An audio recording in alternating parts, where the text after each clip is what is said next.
Shalom Bapak Ibu Saudara-saudari yang saya kasih dalam Tuhan Yesus Kristus. Sabda Sadik pada hari ini berbicara mengenai korban pendamaian. Teks terambil dari Ulangan 16 ayat 1 sampai dengan 3. Ayat 1 mengatakan, "Ingatlah akan bulan Abib dan rayakanlah Paskah bagi Tuhan Allahmu. Sebab dalam bulan Abib itulah Tuhan Allahmu membawa engkau keluar dari Mesir pada waktu malam." Kalau kita melihat di dalam Keluaran 12 ayat yang kedua, di sana dikatakan, "Bulan inilah akan menjadi permulaan segala bulan bagimu. Itu akan menjadi bulan pertama bagimu tiap-tiap tahun." Jadi bulan Abib adalah bulan pertama dalam kalender Yahudi. Bulan Abib disebut juga bulan Nisan setelah pembuangan. Bulan Abib adalah waktu di mana jelai mulai berbulir musim semi. Tuhan Allah Israel membawa umatnya keluar dari Mesir pada waktu malam.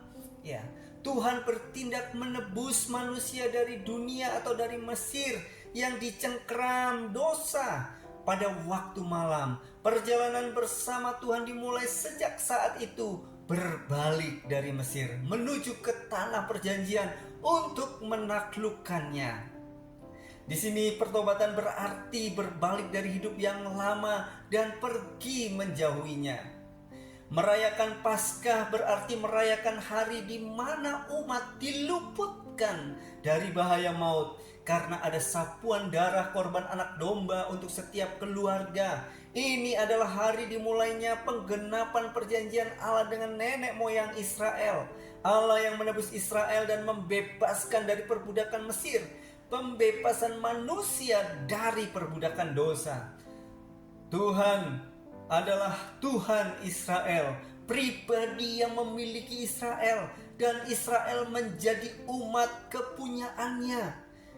Paskah bagi Tuhan ini adalah waktu yang dikuduskan untuk Tuhan, bukan untuk maksud lain. Untuk apa? Untuk mengingat Tuhan dan merayakan karya penebusannya yang membebaskan Israel dari perbudakan. Di dalam ayat yang kedua di sana dikatakan, "Maka engkau harus menyembelih kambing domba dan lembu sapi sebagai korban Paskah bagi Tuhan Allahmu di tempat yang akan dipilih Tuhan untuk membuat namanya diam di sana." Di dalam ayat 2 ini mengatur tentang perayaan Paskah pertama yang akan terjadi di tanah perjanjian, di tempat yang Tuhan pilih. Perayaan sebagai bangsa yang menetap, maka perayaan akan dilakukan bersama-sama di tempat yang dipilih Tuhan. Ritual untuk menyembelih korban Paskah tetap harus dilakukan untuk mengingatkan korban pengganti anak sulung yang darahnya dicurahkan sehingga meluputkan semua anak sulung dari semua keluarga Israel yang percaya dan melakukannya. Di dalam ayat yang ketiga di sana dikatakan, "Janganlah engkau makan sesuatu yang beragi besertanya 7 hari lamanya.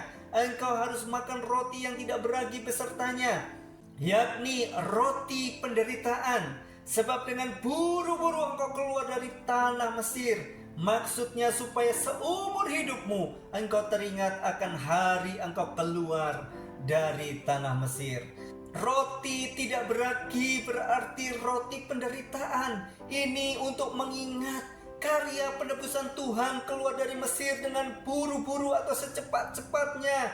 Satu hal yang lebih penting daripada hal-hal yang lain, termasuk makanan. Roti tidak beragi ini melambangkan harga yang harus dibayar.